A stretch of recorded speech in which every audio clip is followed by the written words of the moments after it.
지난 시간에 우리가 예정하시는 하나님이라는 제목으로 하나님의 말씀을 나눴습니다. 그래서 사울 왕이 정말 첫 단추를 잘 끼웠고요.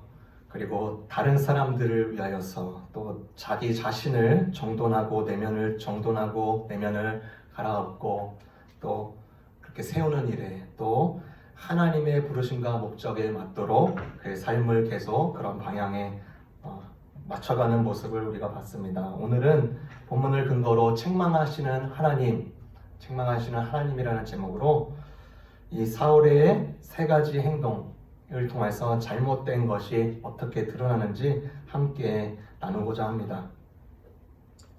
첫 번째, 사울의 행동에 통하여서 우리에게 하나님께서 알려주시는 교훈은 하나님의 질서를 무시했다는 것입니다.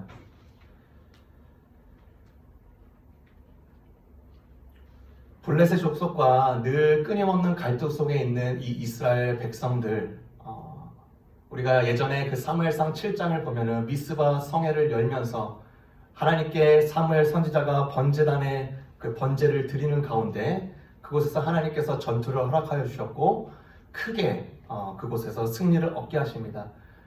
그러고 나서 그 파멸된 그 블레셋 족속들은요 여전히 살아 있었고, 그리고 그 후세들이 살아 있었고, 그래서 틈만 나면 언제든지 이스라엘 백성들을 무너뜨리고자 하는 그 족속, 이스라엘에게는 꽤나 꺼림직하고 가시와 같은 존재였습니다. 그래서 이 블레셋을 이렇게 사울 왕은 계속 이렇게 제거하면서 전투에 승리를 하고 싶었습니다. 그래서 이제 블레셋과의 전투를 벌이기 위해서 전열을 가다듬고, 특별히 블레셋을 치기 전에 블레셋들이 이미 전차 6만 대와 기마병들 6천 이렇게 부대, 그리고 수없이 많은 모래알과 같은 군사들이 망메스에서 그곳에서 진열을 갖추고 이제 이스라엘 백성들을 치려고자 이제 준비를 하고 있는 것입니다. 그래서 이 사울 왕과 모든 백성들은 그 소리에 듣고 그 다음에 그 모든 소식에 겁을 내기 시작합니다. 그래서 그들은 잠깐 준비가 되어 있지 않기 때문에 뿔뿔이 흩어집니다. 그리고 나서 이제 사울 왕이 길갈에서 이제 전열을 가다듬고 이제 사무엘 선지자를 기다리면서 어떻게 이 전투를 맞이하고 하나님이 어떤 계획을 갖고 있는지 기다리는 중이었습니다. 그런데 그 사울 왕에게 들어닥친 이 블레셋의 군대로 이하금 그 몰려오는 두려움과, 특별히 사무엘 선지자가 사무엘상 10장에 보니까 너희가 7일을 기다려라, 내가 길갈로 가서 너희에게 이제 이 전투를 어떻게 해야 될지 알려주겠고, 특별히 내가 여호와를 위하여서 번제와 화목제를 드리겠사오니 그곳에 꼭 기다려라, 이제 명령을 한 것입니다. 그런데 이제 사무엘 선지자가 1일, 2일, 3일, 4일, 7일이 지났는데도 오지 않는 것입니다. 그래서 이 사울 왕이 조급한 나머지 이제 자기가 번제와 화목제를 드리기 시작합니다.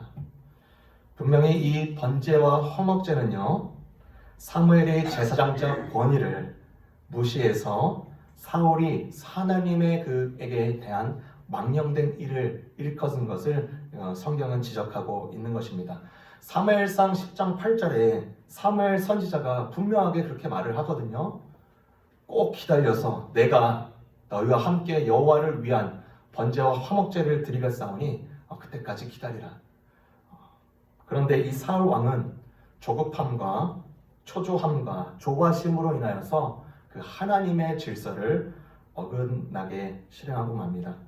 이 7일이라는 것은 사울에게 인내와 하나님에 대한 의존성을 가르치기 위한 그 계획이 있었습니다. 7일을 기다렸는데 간신히 기다린 것입니다. 그런데 그 주가 되매 그것을 넘기지 못하고 이를 어긋나 버리게 하는 이 사울 왕, 사무엘이 도착하여서 그 일을 보고 질책을 합니다. 우리도 마찬가지입니다. 사울 왕과 같이 우리는 늘 조바심과 초조함이 드러나는 자리에서 내 자신을 어떻게 지키고 결단해야 될지 생각할 필요가 있습니다. 편한 상황에서는요, 자기 자신을 잘 지킬 수가 있습니다. 그런데 불리한 상황이나 두려움이 오는 상황에서는 이야기가 달라질 수 있다는 것이죠. 우리가 성경에 잘 알고 있는 이 요셉, 청년 요셉이 보디발에게 의해서 이제 종된 신분으로 그에게 팔려갔습니다. 일을 너무나 잘하는 거예요. 그래서 이 보디발이 이 가정총무로 세워주면서 계속 그 신임을 얻고 신뢰의 관계 속에서 들어갑니다. 근데 이 보디발의 아내가 문제였습니다. 보디발 아내가 이 청년 요셉을 유혹하기 시작하는 것입니다. 주인의 아내가 유독 부도덕한 여자였기 때문이라기보다는 당시 이집트의 풍조가 그랬습니다. 우리가 소설 아라비안 나이트 보면요, 남자 주인은요 여종과 또 여주인은 남종과 그 로맨스를 이루면서 그 불륜의 이야기를 낳고 있는 이 소설의 배경이 이집트인데, 그때 당시도 마찬가지였다는 것이죠. 그 여자가 부도덕한 여자였기보다는 당시 이집트의 풍조의 관습에 의해서 그 여주인은 언제든지 그 남자를 취할 수 있었습니다. 그런데 그 요셉이 하루는 거절을 하고 또 이틀을 거절을 합니다. 근데 성경에 보니까 날마다 이 요셉을 유혹하였더라 라고 말을 합니다. 이 요셉은요, 이 경건이 그저 성전 안에서의 경건이 아니라 그 불꽃 튀는 유혹의 현장에서 이 요셉은 자기의 마음을 지키고 끝내 그의 경건을 지킵니다. 사울 왕의 테스트 장소가 이 지금 기다리고 있는 길갈이었습니다. 인내의 시간이 필요했던 곳이 길갈이었습니다. 자기들의 적군이 언제 자기를 칠지 모르는 불안감으로 사로잡힌 곳이 길갈이었습니다. 여러분의 길갈은 어디십니까? 여러분의 마음을 계속적으로 초조하게 하고 조바심을 일으키면서 내가 하나님의 질서를 무너뜨리고 내 자신을 무너뜨리기까지 하면서 내가 이렇게 해야겠다라는 그 지점이 여러분에게는 어디입니까?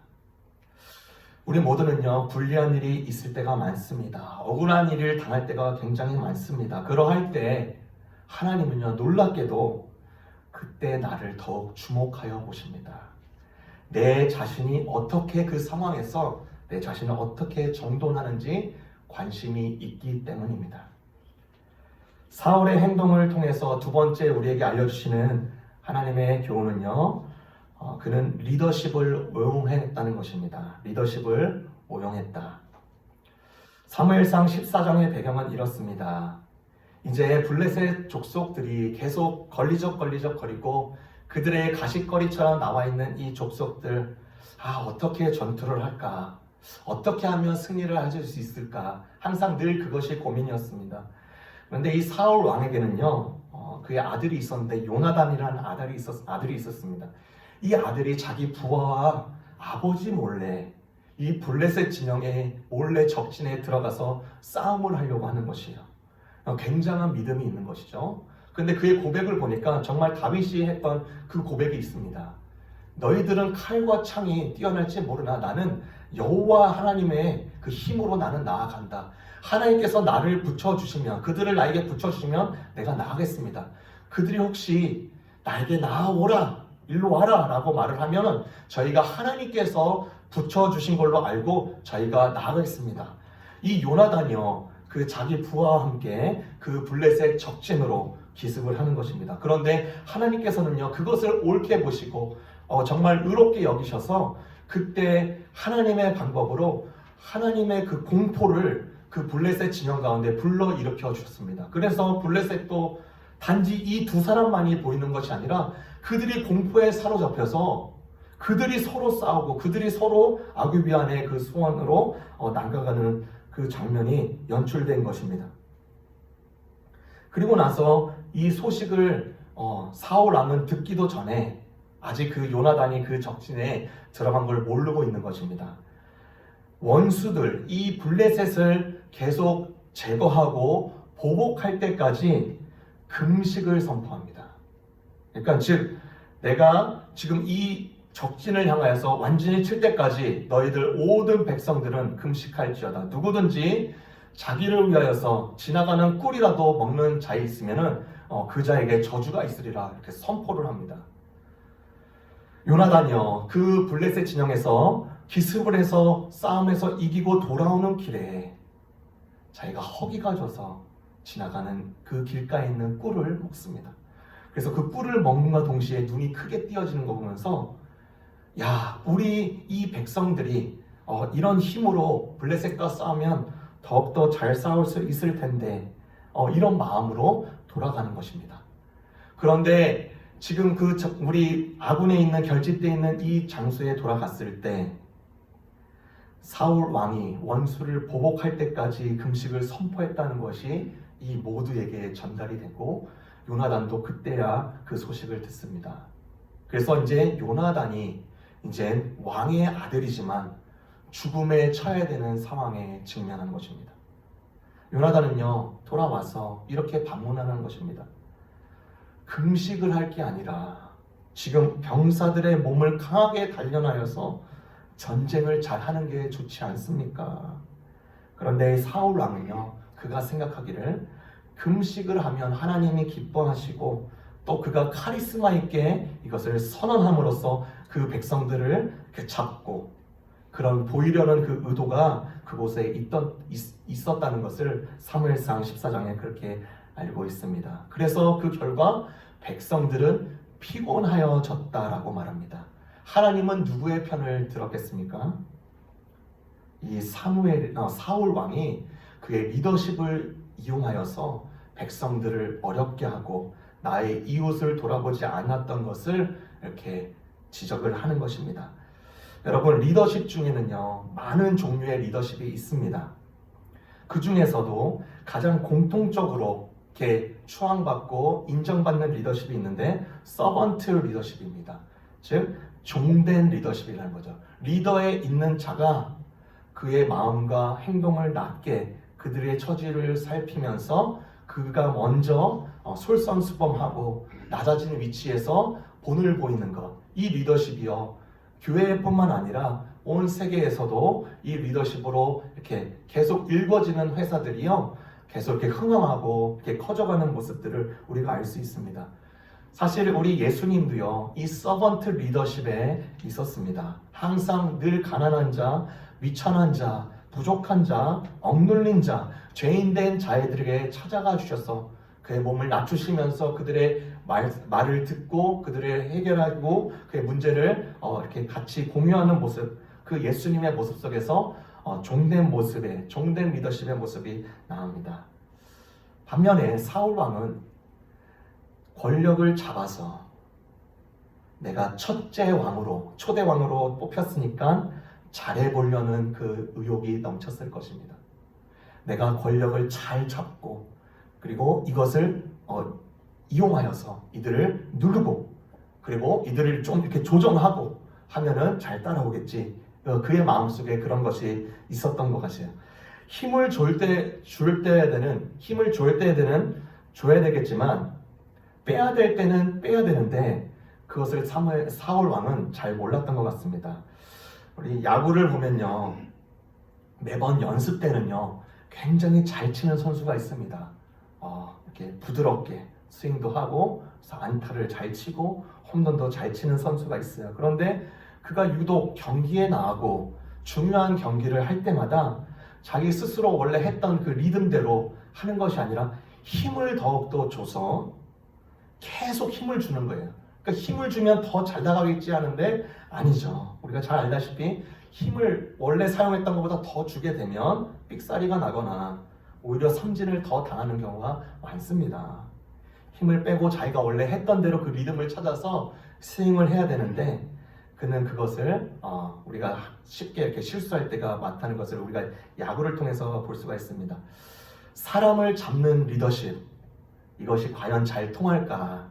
이미 고대 시대 때나 통했죠. 역사를 볼 때 우리 리더십들이 이렇게 힘으로 제압하고 권력으로 제압하는 것들이 얼마나 허점이 많은 것을 볼 수 있는지 우리가 알 수가 있습니다. 잡는다고 안 잡히는 것입니다. 사람의 마음을 헤아리고요. 그들에게 다가가서 그 밑에서 같이 종된 모습으로 보여줄 때 이 자들을 얻는 것이죠.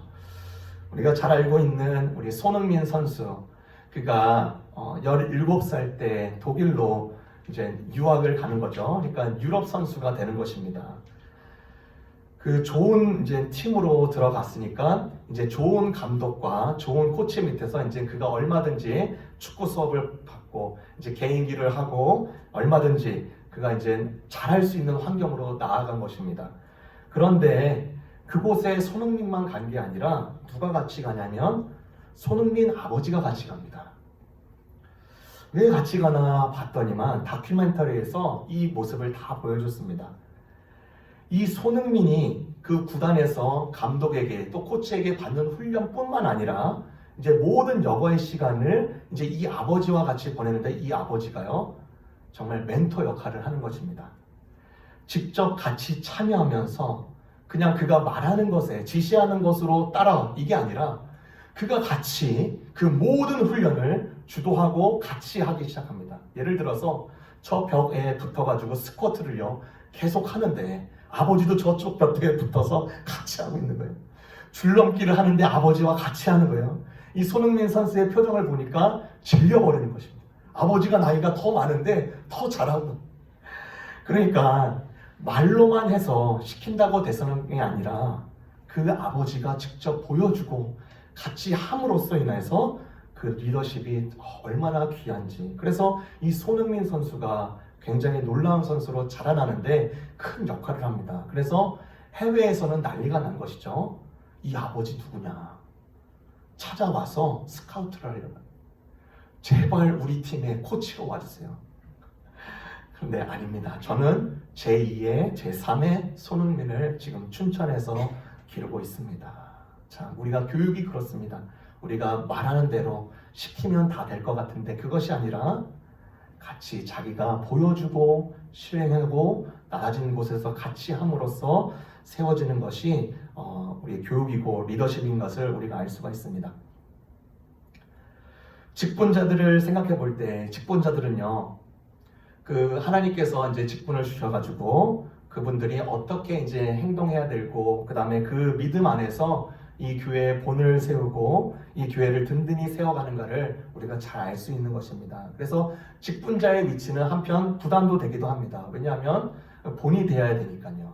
그런데 그 직분을 주신 이유는 그 직분자를 통하여서 하나님의 사랑이 흘러가고 하나님 몸이 계속 세워가고 하나님의 주신 능력을 경험하고 내가 한 번 더 하나님을 더욱더 생각하고 또 나를 통하여서 하나님의 위로가 더 전가되고 증거되고 또 그래서 또 불신자들도 만나게 되고 그러기 위하여서 직분자를 세워주십니다.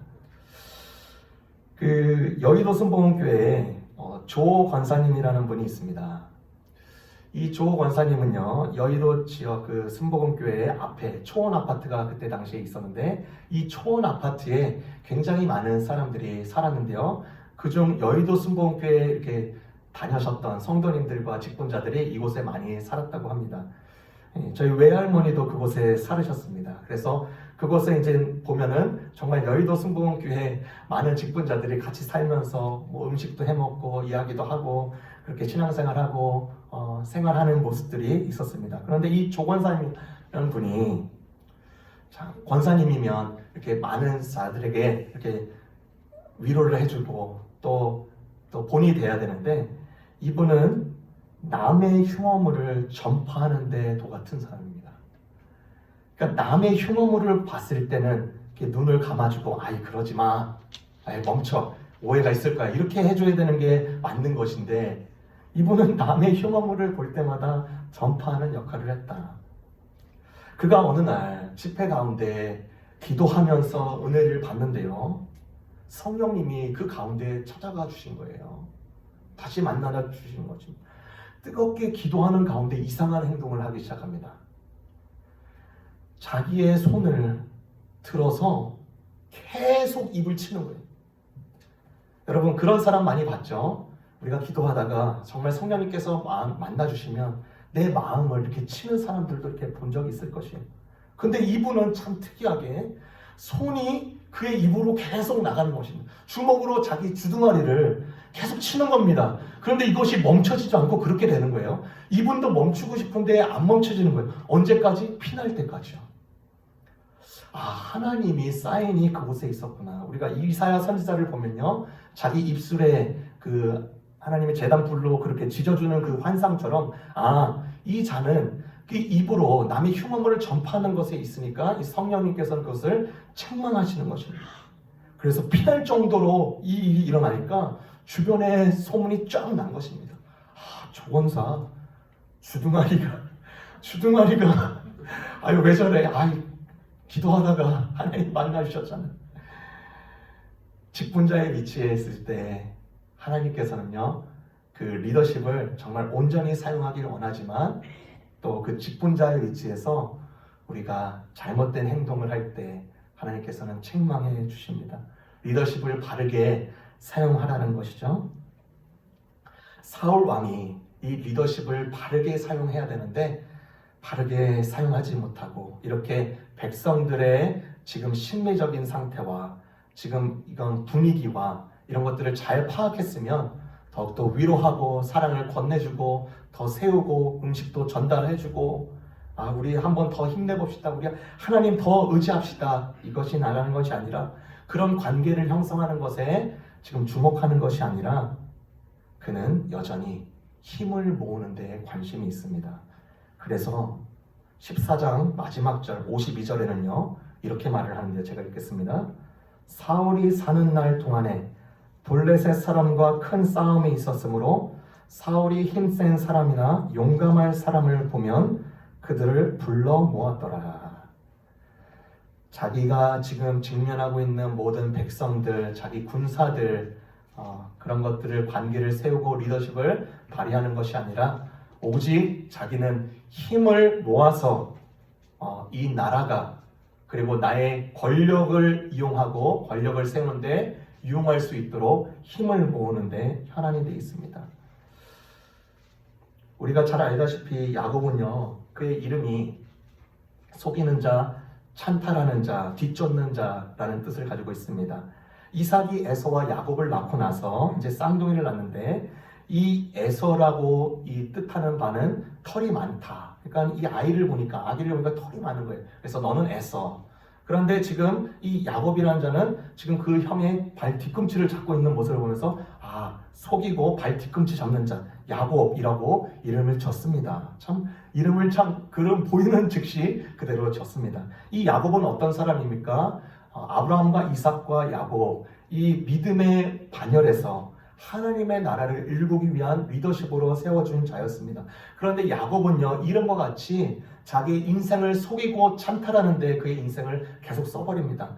에서를 속이고요, 삼촌 라반을 속입니다. 자기 부모님까지 속여요. 그러면서 계속 이기려고 했고 계속 얻어내려고 했고 계속 누리려고 했습니다. 그런데 어느 날 하루는 야복강에서 하나님의 사자가 이 야곱을 찾아와 주십니다. 그래서 그때 싸움이 일어나기 시작하는데 야곱이 이 싸움에서도 안 지고 싶은 거예요. 자기가 힘이 있으면 힘을 이용해서 항상 속였고, 만약에 힘이 없었을 때는요, 힘이 없는 대로 남을 이렇게 머리를 굴려서 항상 속였던 이 야곱. 그런데 이 야곱이 이 하나님의 사자를 놓지 않는 것입니다. 그러면서 이 하나님이 이 야곱에게 말씀해 주는 것이죠. 야곱아, 너는 다시는 야곱이라고 부르지 말라. 너는 지금까지 야곱으로 살아서 사람들의 발목을 잡았고 그들과 겨루어 이겼고 오늘은 하나님인 나와 겨루어까지 이기려고 하는구나. 그러나 이제부터는 그렇게 살지 말고 이제는 이스라엘로 살거라. 이스라엘의 뜻은요, 하나님과 겨루어 싸워서 이겼음이라고 번역에 나와 있는데 이것을 조금 더 정확하게 번역을 하자면 하나님이 너를 주도하시기를 기원하는 겁니다. 하나님이 너를 주도하고 하나님이 너를 이기게끔 하기를, 이런 뜻입니다. 그러니까 너는 이제 항상 속여서 이기는 자, 이것이 아니라 지금 내가 너를 통하여서 너의 삶을 주도해서 이제 그런 은혜 가운데 이기기를 원한다 라고 그 은혜를 주십니다. 그 은혜를 통하여서 그 밑에 누가 나옵니까? 요셉이 나옵니다. 요셉은 그 열악했던 그 중동의 모든 그 경제를 회복하는데 다른 사람을 세우고요, 이웃들을 건져내는 큰 역할을 합니다. 사울의 행동을 통하여서 마지막으로 우리에게 보여주는 하나님의 교훈은요, 절반의 순종이라는 것입니다. 사울의 잘못된 행동, 절반의 순종이었습니다. 하나님께서는요, 하루는요, 이제 그 사무엘 선지자에게 이렇게 말을 한 것입니다. 내가 이스라엘 백성들을 이집트 땅에서 건져내었을 때, 그리고 광야 생활을 했을 때, 그리고 광야 생활에서 가나안 땅으로 진입할 때 그때쯤에 계속 아말렉 족속이라는 자가 이 이스라엘 백성들을 멸하고 방해하고, 그리고 그 아이들을 불에 태운 채로 막 제사를 하고요. 그러니까 그것을 기억해내십니다, 하나님께서. 그래서 이제는 사무엘 선지자에게 말씀하시기를, 이제 내가 아말렉 족속을 진멸하기를 원한다. 너희 이스라엘 백성들로 하여금 이 아말렉 족속과 이제 전투를 준비해라, 이렇게 명령해 주십니다. 그래서 사무엘 선지자는요, 이것을 사울 왕에게 말을 합니다. 여러분 잘 알다시피 진멸은요, 아무것도 살려놓는 게 없는 것입니다. 소와 양과 가축과 귀중한 것들, 모든 것을 진멸한 상태로 하나님께서 그것을 경배받으신다라고 정해 주셨습니다.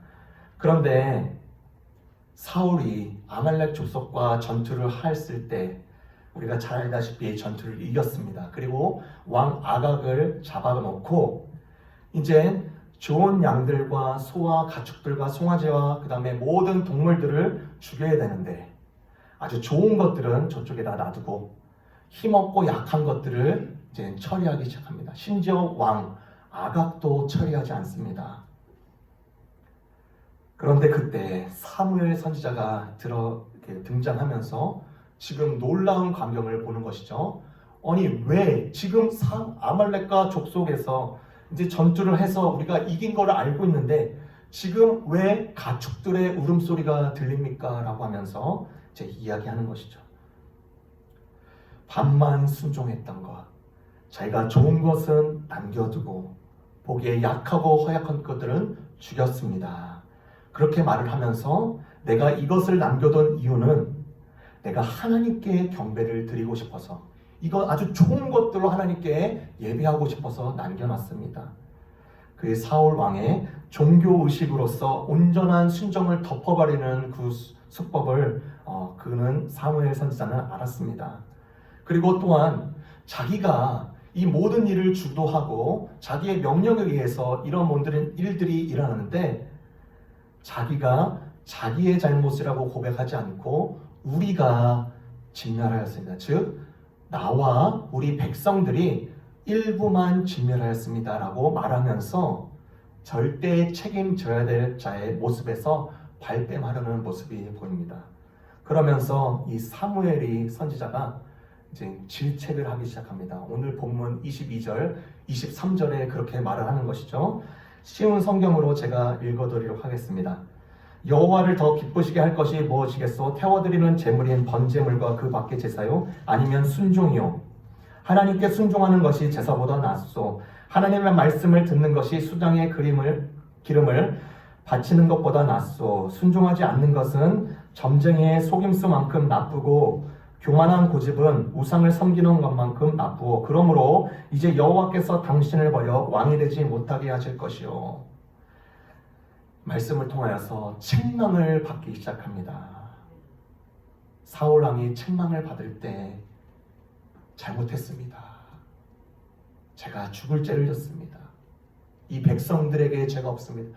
저를 용서해 주십시오라고 말하지 않고요. 그의 죄의 고백의 이중성이 나오는데요. 24절에 내가 백성을 두려워하여서 그들의 말을 들었습니다.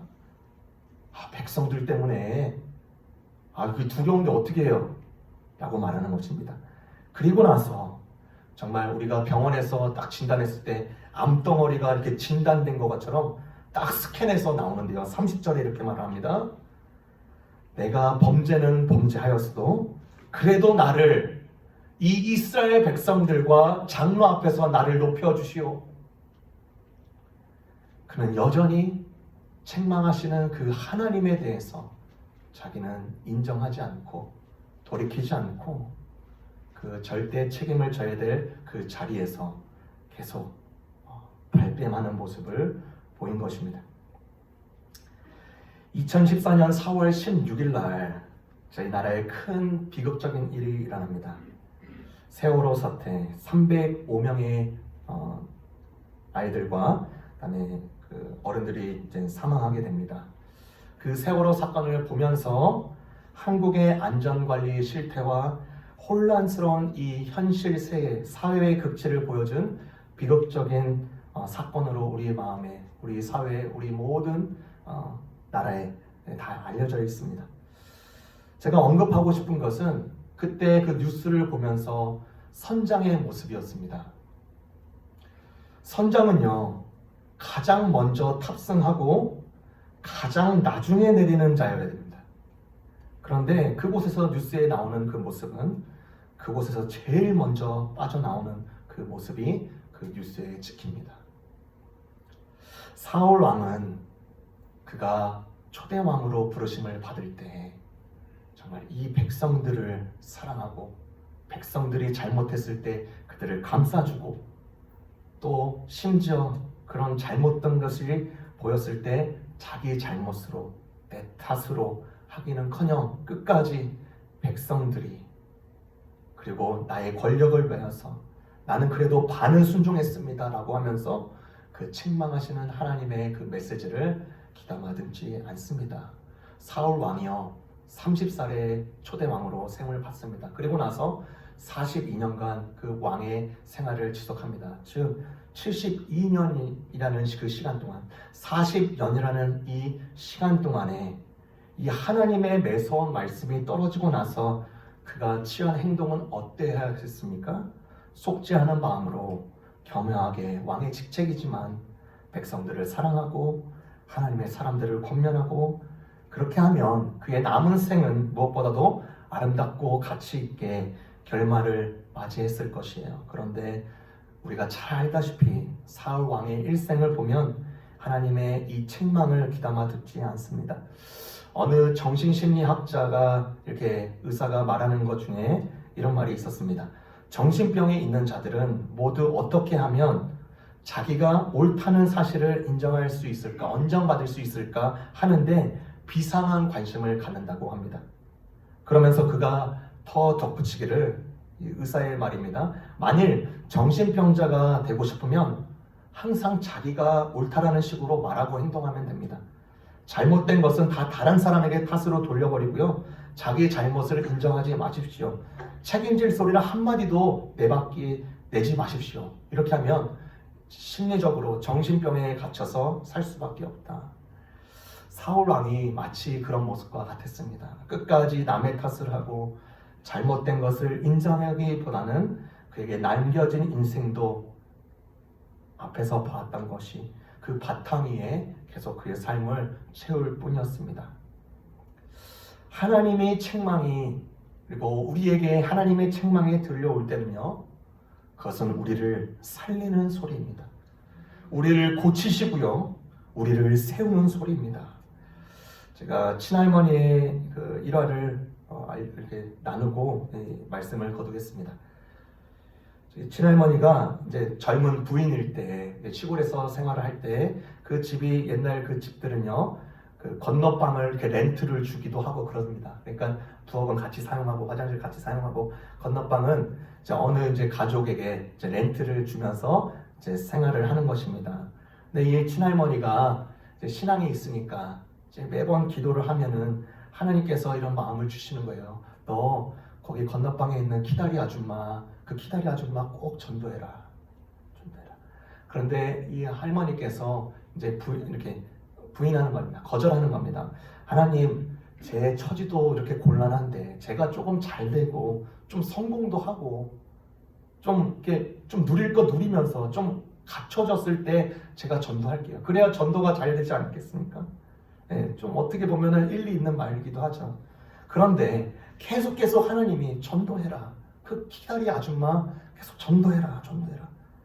그래서 계속 안 하니까 하나님께서는 지혜를 주시는데 그럼 이 말이라도 해라. 주 예수를 믿으라. 이 말이라도 해. 그런데도 끝까지 안 합니다. 몇 달이 지나고 나서 끔찍한 일이 벌어지는데요. 이 키다리 아줌마가 자살을 한 거예요. 이 할머니께서 엄청난 충격으로 그 자기 마음이 얼마나 불편했겠어요. 하나님이 나에게 말씀하신 것, 이것인데 내가 그에게 복음을 전했어야 되는데 그 하나님의 책망이 그 가운데 계속 있었어요. 어땠습니까? 이 할머니가 그날 이후로 하나님 잘못했습니다. 제가 앞으로 어떤 일이든 하라면 하겠습니다. 이 마음으로 이제 속지 않은 마음으로 이제 살기 시작합니다. 그래서 그 자녀들에게 또 우리 손주 세대들에게 하나님을 어떻게든 경외해라. 하나님께서 무엇이라든 말씀하시면 무조건 순종해라. 순종하라고 계속 같이 가르치고요. 정신을 똑바로 차리고 살아야 된다. 계속 이렇게 강조를 하십니다. 우리 손주 세대들에게 그 마음이, 그 책망하시는 하나님의 소리가 그의 삶을 끝까지 붙들었던 것입니다. 그래서 나머지 일생은 더욱더 많은 열매들로 하나님께 보답할 수 있었던 것입니다. 하나님은요, 우리가 부족하기 때문에 책망하시는 것이 아닙니다. 우리가 어설프고 절반만 순종하는 그 틀에서 도취되어서 그곳에서 우리를 건져내기 위하여서 책망하시는 것이고요. 우리가 주어진 위치와 지위 안에서도 다른 사람들을 돌보지 않고 우리의 말과 행동을 함부로 하기 때문에 그러면 안 돼라고 책망하시고요. 또 내 내면을 정돈하지 않고 하나님의 질서를 무너뜨리는 가운데 너 그렇게 사는 것이 너의 부르심이 아니야 라고 우리에게 책망하시는 것입니다. 이 책망하시는 하나님은요, 우리를 끝까지 붙드시고 살리는 소리이기 때문입니다. 기도하겠습니다. 하나님, 감사를 드립니다.